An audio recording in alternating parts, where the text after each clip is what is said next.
Vamos abrir a palavra de Deus na carta de Paulo aos Romanos, capítulo 6. Nós vamos ler do versículo 15 até o verso 23. Versículo 15 diz o seguinte: E daí? Havemos de pecar porque não estamos debaixo da lei, sim da graça? De modo nenhum. Não sabeis que daquele a quem vos ofereceis como servos para a obediência, desse mesmo a quem obedeceis sois servos, seja do pecado para a morte, ou da obediência para a justiça? Mas graças a Deus, porque outrora escravos do pecado, contudo, viestes a obedecer de coração à forma de doutrina a que fostes entregues. E uma vez libertados do pecado, fostes feitos servos da justiça. Falo como homem por causa da fraqueza da vossa carne. Assim como oferecestes os vossos membros para a escravidão da impureza e da maldade para a maldade, assim oferecei agora os vossos membros para servirem à justiça para a santificação. Porque quando éreis escravos do pecado, estáveis isentos em relação à justiça. Naquele tempo, que resultado colhestes? Somente as coisas de que agora vos envergonhais, porque o fim delas é a morte. Agora, porém, libertados do pecado, transformados em servos de Deus, tendes o vosso fruto para a santificação e, por fim, a vida eterna. Porque o salário do pecado é a morte, mas o dom gratuito de Deus é a vida eterna em Cristo Jesus, nosso Senhor. Esta é a palavra de Deus. Nós estamos aí bem no meio do carnaval. Carnaval é uma festa que não é, como a gente costuma achar, uma festa brasileira. Ela é uma festa que, na verdade, é europeia. E, de fato, todas as culturas possuem essa festa dos foliões, a festa das máscaras, a festa num dia em que as pessoas se passam por outras pessoas. Isso não é muito raro acontecer em todas as culturas. Mas a festa do carnaval, apesar da gente achar que ela é legitimamente brasileira, não é. Ela é uma festa importada da Europa, que os reis faziam isso, eventualmente, até para oferecer ao seu povo pão e circo, que era sempre uma grande atração, uma grande necessidade, e sempre foi da população em geral. Os frutos do carnaval são muito complexos. A Bíblia diz que a sabedoria é justificada por seus filhos. Mas quando eu olho para o carnaval como uma festa em si, eu começo exatamente a perguntar quais são os resultados do carnaval. O que é que de fato o carnaval traz de bom para a nossa cultura? São inúmeros os casos de curetagens que nós teremos, de mocinhas que vão se envolver, de doenças venéreas que serão recebidas nesses dias de carnaval. Quando a chaga, ou parece que a defesa da moral parece que cai. São inúmeras as situações complexas que acontecem de acidentes. Eu estava um tempo atrás conversando com um médico do Rio de Janeiro e ele me dizia o seguinte, que se há um dia em que nenhum médico gosta de fazer plantão, a época que nenhum médico no Rio de Janeiro gosta de fazer plantão, é na época do carnaval.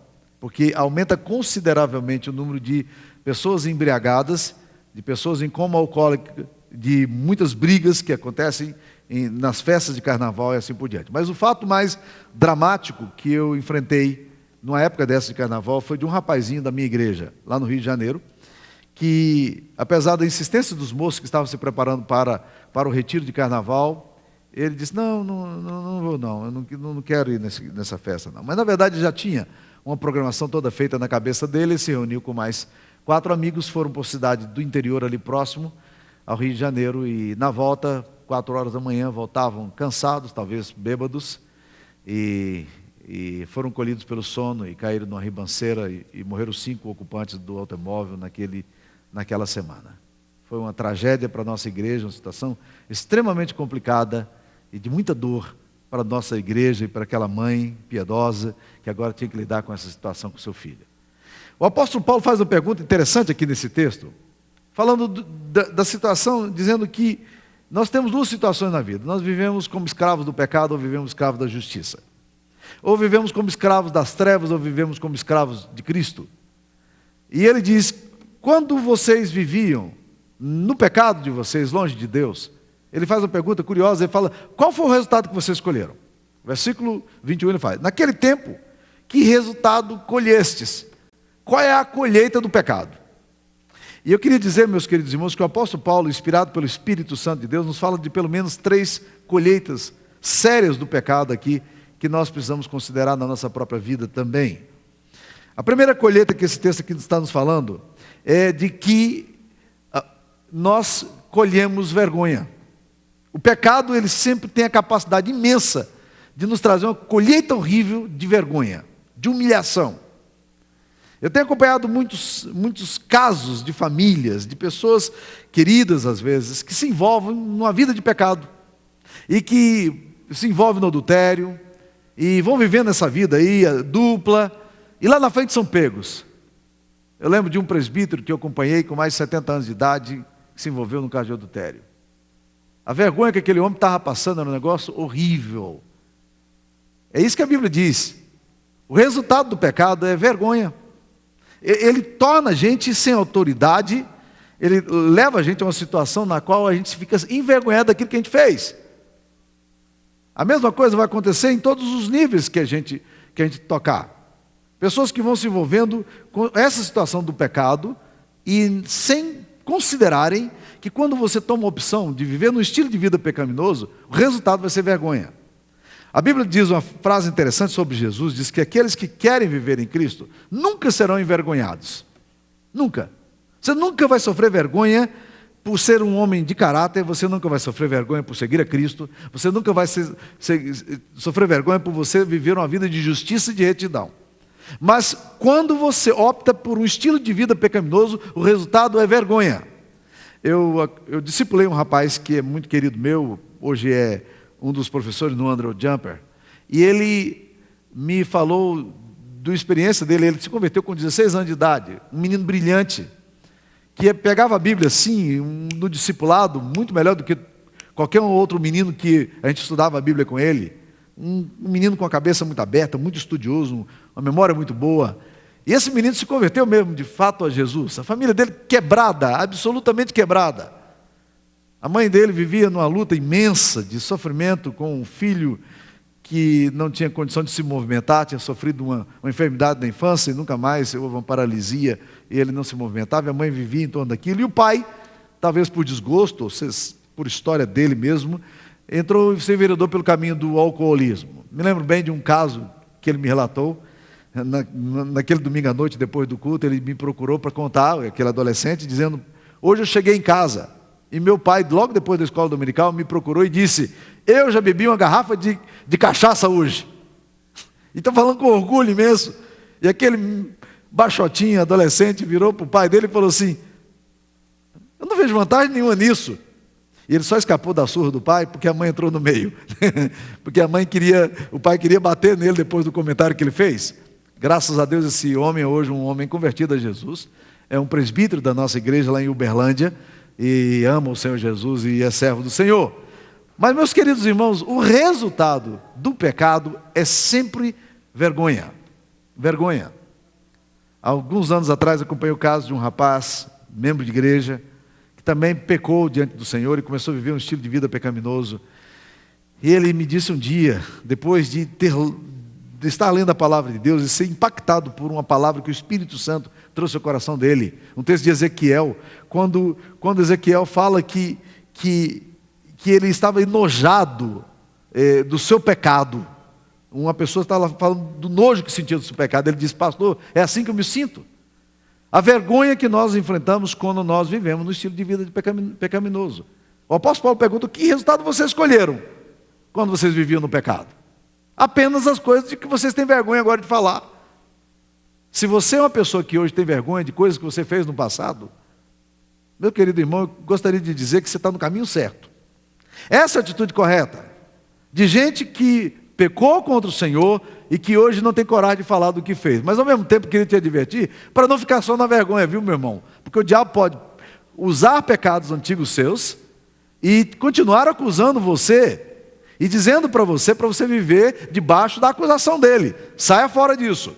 Mas o fato é de que o resultado da colheita do pecado é sempre vergonha.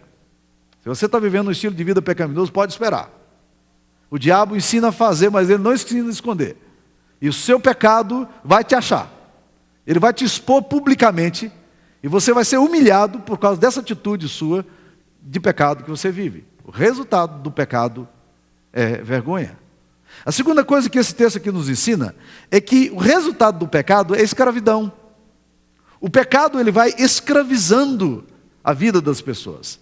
E é curioso quando você começa a lidar com mecanismos, né? Você começa a olhar a atitude das pessoas em relação ao pecado.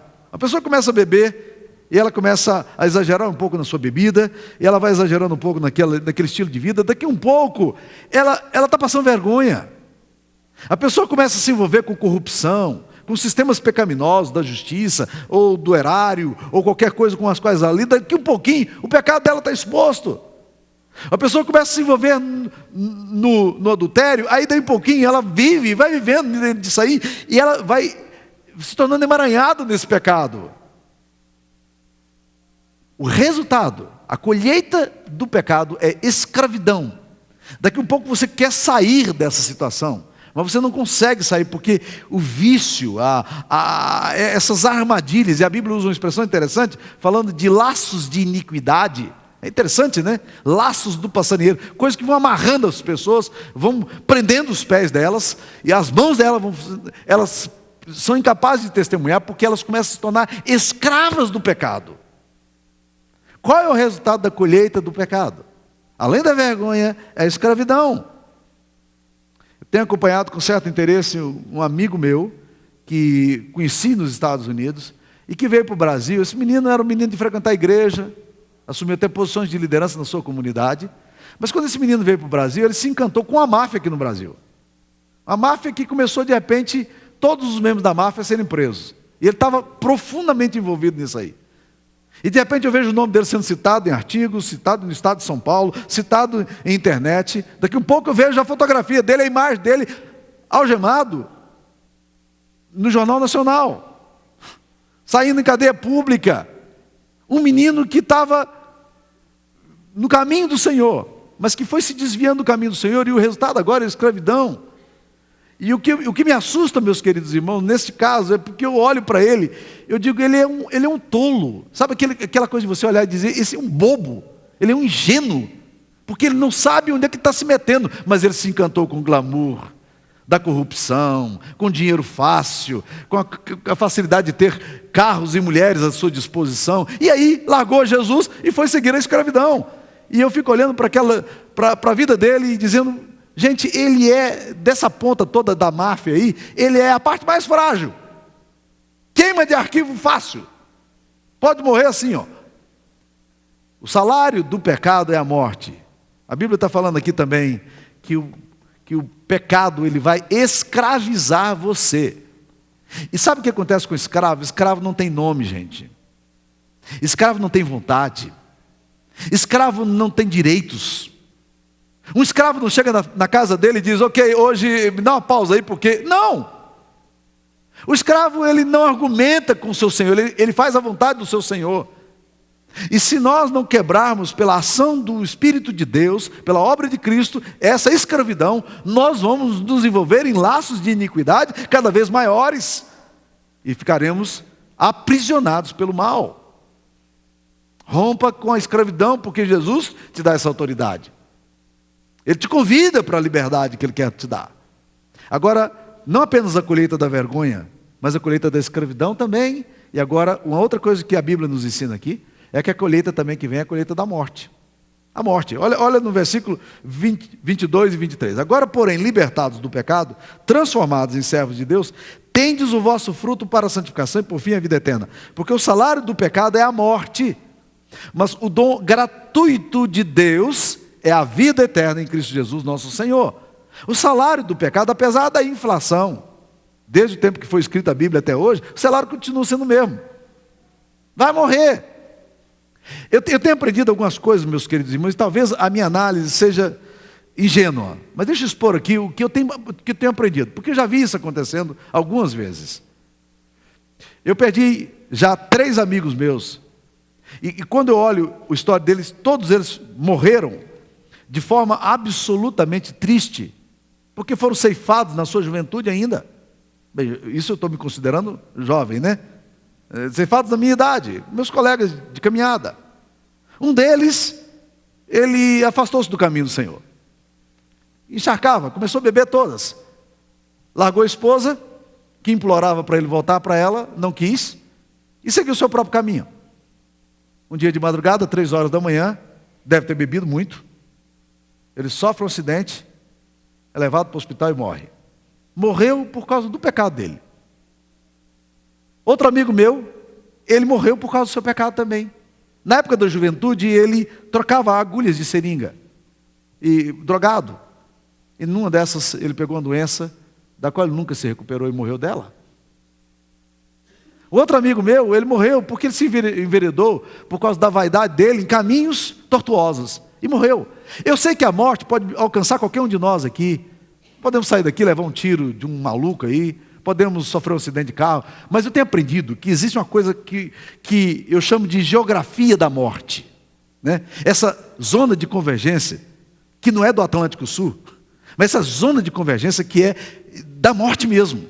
Parece que há determinadas áreas e determinados movimentos que você vai fazendo na sua história, que a morte se aproxima com mais facilidade. E essas garras da morte, ela nos atinge com mais facilidade. Eu sei que todos nós vamos morrer, a morte é democrática. Mas eu tenho aprendido que muita gente, aparentemente, do ponto de vista humano, eu sei que Deus é soberano em tudo isso, mas eu sei que do ponto de vista humano, aparentemente, morreram por causa da ingenuidade. Morreram por se enveredar no caminho de pecado e viver nesse estilo pecaminoso de vida. E morrem. Geografia da morte. Agora, esse texto aqui, meus queridos irmãos, não está falando de geografia da morte terrena, não.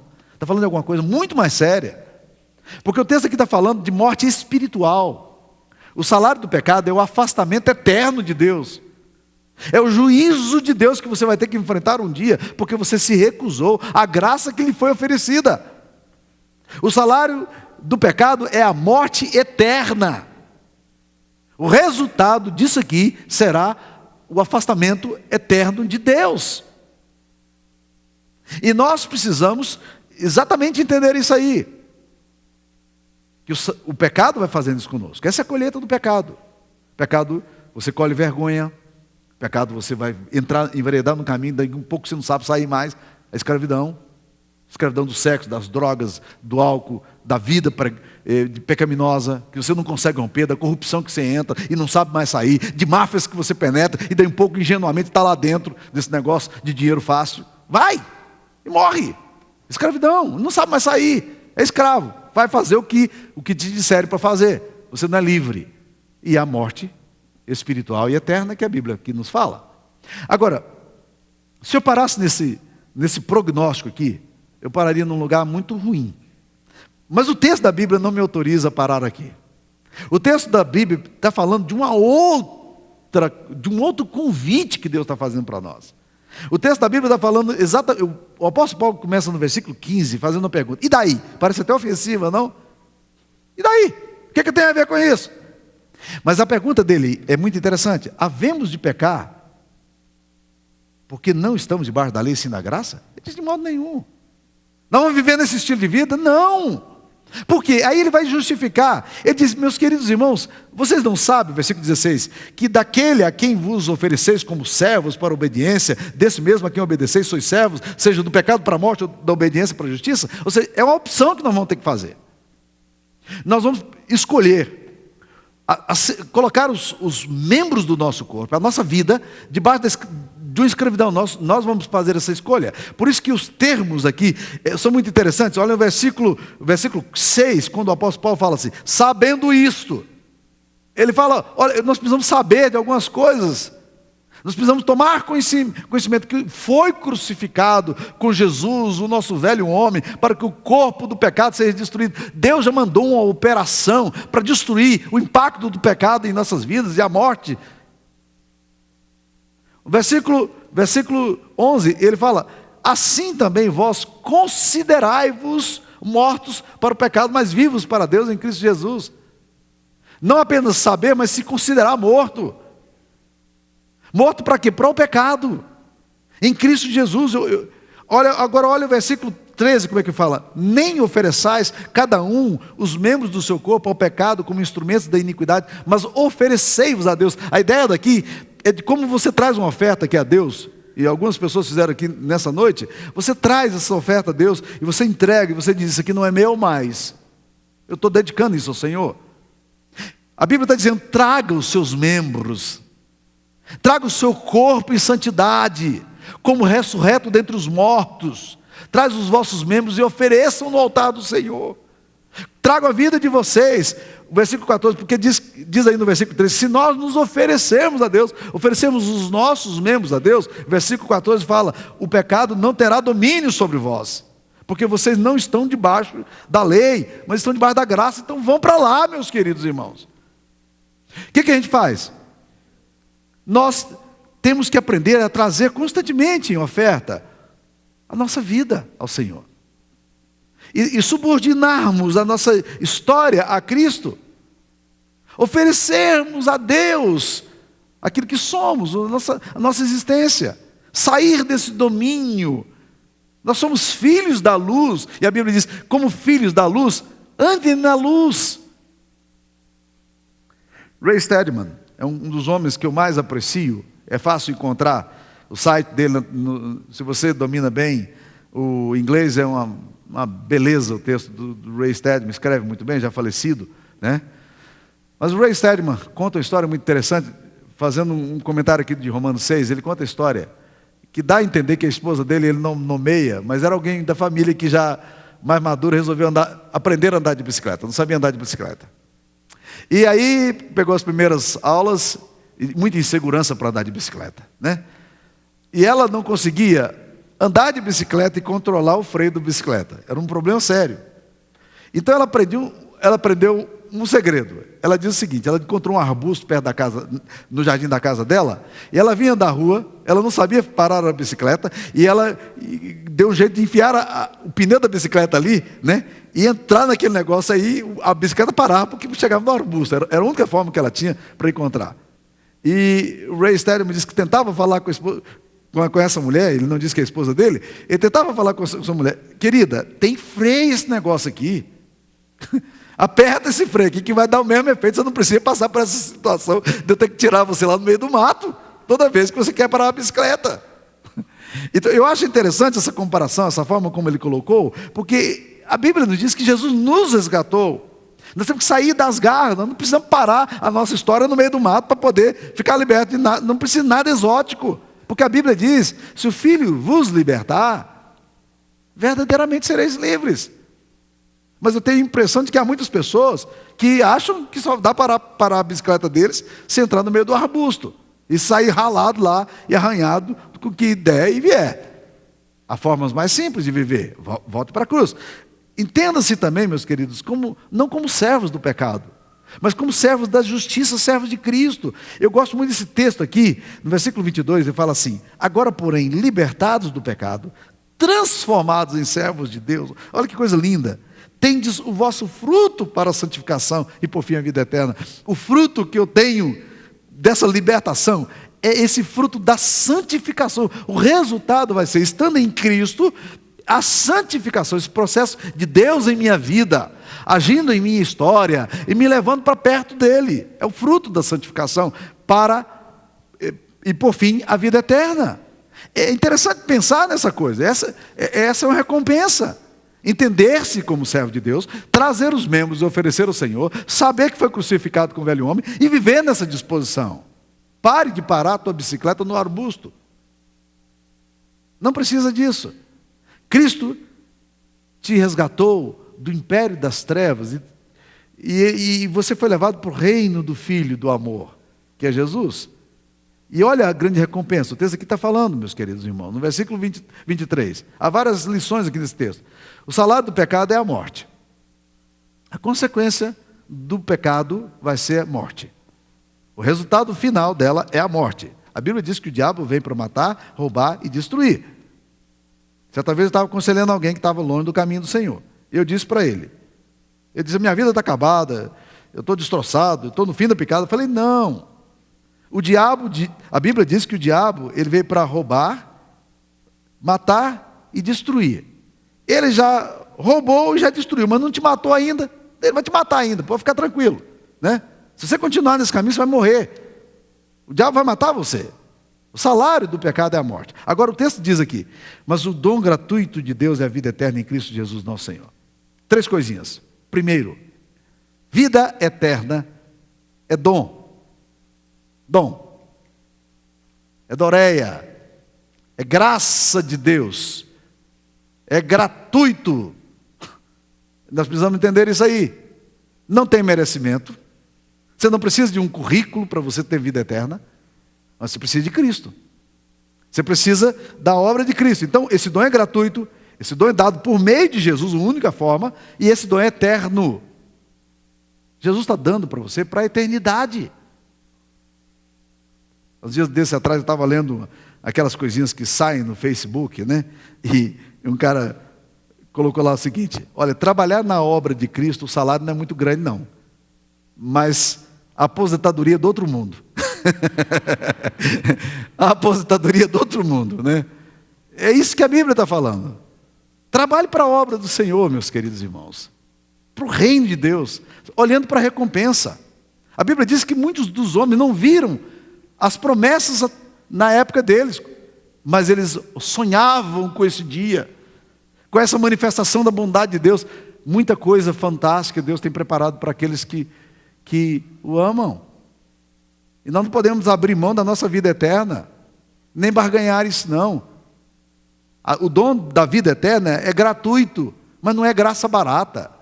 Essa graça custou muito ao Filho de Deus, que lá naquela cruz pagou o preço de cruz, preço de sangue, pelos nossos pecados. Então, meus queridos, nós vamos caminhar para onde? Qual o salário que você quer colher? O salário do pecado é vergonha. O salário do pecado, o resultado do pecado, a colheita do pecado vai ser humilhação, escravidão. Você vai entrar em laços de iniquidade cada vez mais. O resultado do pecado vai ser morte eterna. Mas Jesus está dizendo aqui, e eu não quero terminar esse texto falando de condenação, mas quero falar de vida eterna. O texto está dizendo, o salário do pecado é a morte. E eu não posso parar aqui nessa frase.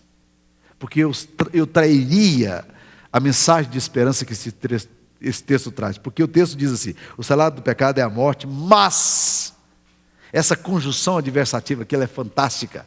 Diz assim, o salário do pecado é a morte, mas vamos mudar essa história completamente aqui agora. Porque o mas, o contudo, o entretanto, ele vai fazer a mudança do contexto.